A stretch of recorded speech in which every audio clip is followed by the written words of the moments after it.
Senhor Presidente, senhores deputados, no retorno e no reinício dos trabalhos parlamentares parece evidente o descontrolo absoluto em que se encontra a maioria absoluta do Partido Socialista. Na saúde tivemos uma mudança de ministra, mas infelizmente temos a mesma situação e ontem e hoje e nos próximos dias blocos de partos como em Bragança e na Guarda vão continuar encerrados. Na educação, apesar da paixão pela educação do antigo Primeiro-Ministro, temos escolas sem professores, 65 mil alunos têm um professor em falta e só no Distrito de Lisboa faltam 300 professores.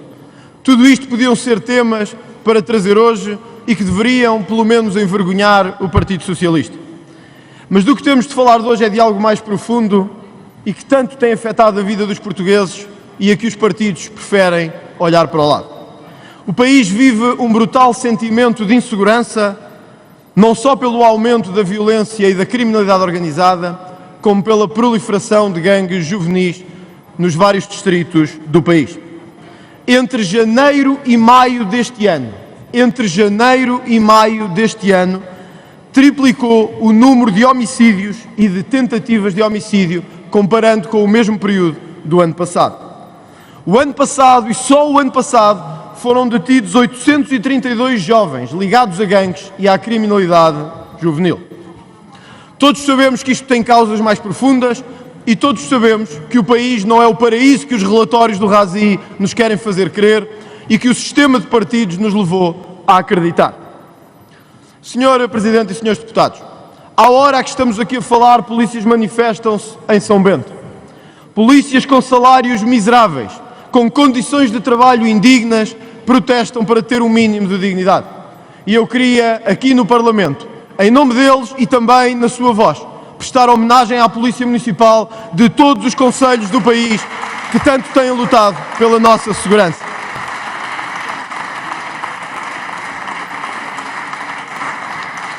O país que paga subvenções vitalícias e queria contratar um assessor de Medina a preço de ouro. É o mesmo país que paga 800 euros aos polícias. É o mesmo país que lhes diz que são meros objetos ao serviço do sistema. Sr. Presidente, com a sua autorização, eu gostava de partilhar algo confidencial, mas que certamente vai ter algum impacto no país que temos. Isto são os equipamentos numa residência de polícia em Portugal.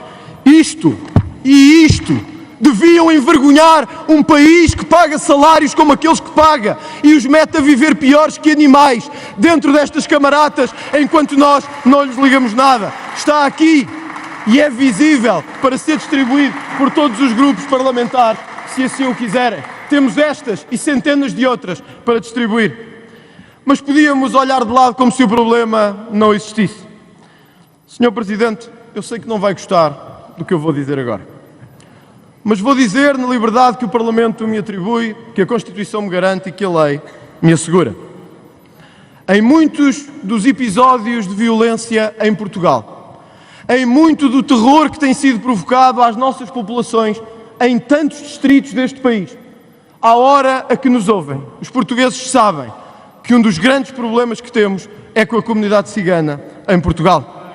E eu não queria, Sr. Presidente e Srs. Deputados, de tal como fez o meu antecessor aqui nesta bancada, fazer um reparo do que ocorreu nas últimas semanas em Portugal. Grupo invade urgências do Hospital de Famalicão e provoca 3 feridos. Grupo. 30 pessoas envolveram-se em desacatos à porta do Hospital de Évora há uma semana. 30 pessoas envolveram-se em desacatos à porta do Hospital de Évora. Tiroteio em Vila Real provocou 3 feridos e está relacionado com um casamento entre famílias e com tráfico de droga. Morte de Jéssica. Criança tinha a cara queimada, 131 lesões e foi atingida 27 vezes na cabeça. Anteontem, Srs. Deputados, um funcionário de um bar de Setúbal que tentou salvar mulheres que estavam a ser assediadas foi espancado, esfaqueado e morto dentro deste bar. Anteontem, o Fórum Almada, um novo tiroteio com uma criança ferida. E as notícias do Alentejo e do Ribatejo são tantas tantas que eu podia lançá-las daqui e elas cobririam este Parlamento. Porque são tantas de militares da GNR ofendidos e agredidos, de famílias atacadas todos os dias, de proprietários de cafés e de restaurantes permanentemente assediados, de populações aterrorizadas, de escolas onde os pais têm medo de levar as crianças, apenas por um motivo, porque nós temos medo de olhar para este enorme problema que há em Portugal e não temos coragem de o enfrentar.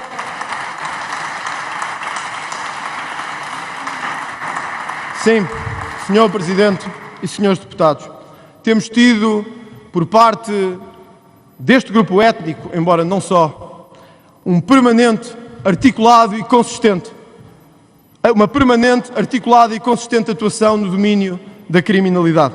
Mas não só no domínio da criminalidade tal como a conhecemos, mas na imposição de casamentos entre pessoas menores e até no desrespeito brutal ao Estado de Direito, como aconteceu com isto que tenho aqui. Com um militar morto, a família deste agressor está a negociar com o Estado se o entrega ou não. Meus caros, isto não aconteceria comigo, convosco, nem aconteceria com muitos em Portugal. Esta folha de uma negociação entre a comunidade cigana e o Estado para que entregue um agressor representa uma coisa: a impunidade brutal que a comunidade cigana tem em Portugal.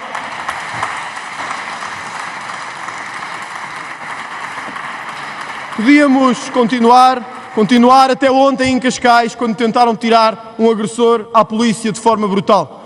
Podíamos continuar até à hora que estamos aqui agora. E é tão fácil olharmos para o lado e dizermos não há problema nenhum, é o racismo do Chega e dos seus deputados. Era tão fácil fazer isto, só que os portugueses sabem que temos razão. Os portugueses sabem que só há um partido capaz de dizer a verdade inquestionável, incontornável e clara como água em Portugal. Senhora Presidente, senhores deputados, Marquês de Maricá dizia: a impunidade tolerada torna-se cumplicidade. Senhor Presidente, senhores deputados portugueses, eu não gostaria de ver o Parlamento, o Estado, o Governo, a Assembleia da República, eu não gostaria de ver-nos cúmplices destes crimes tão graves e, sobretudo, da maior impunidade que já se viveu em Portugal desde o 25 de Abril. É hora de agir, é hora de fazer. E esta é a verdade que os portugueses sabem. Muito obrigado.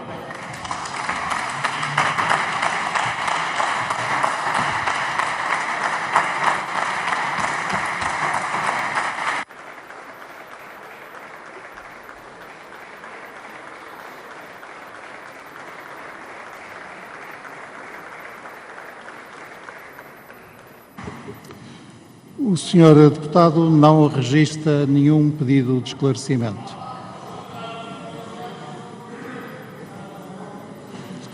O número 3 do artigo 89 do Regimento obriga-me a mais uma vez adverti-lo de que discursos injuriosos não podem ser preferidos neste Parlamento. Nenhum grupo étnico, seja ele qual for, tem o exclusivo ou da honradez ou da malvadez. Para proferir uma declaração política em nome da Iniciativa Liberal, tem a palavra a senhora deputada Carla Castro.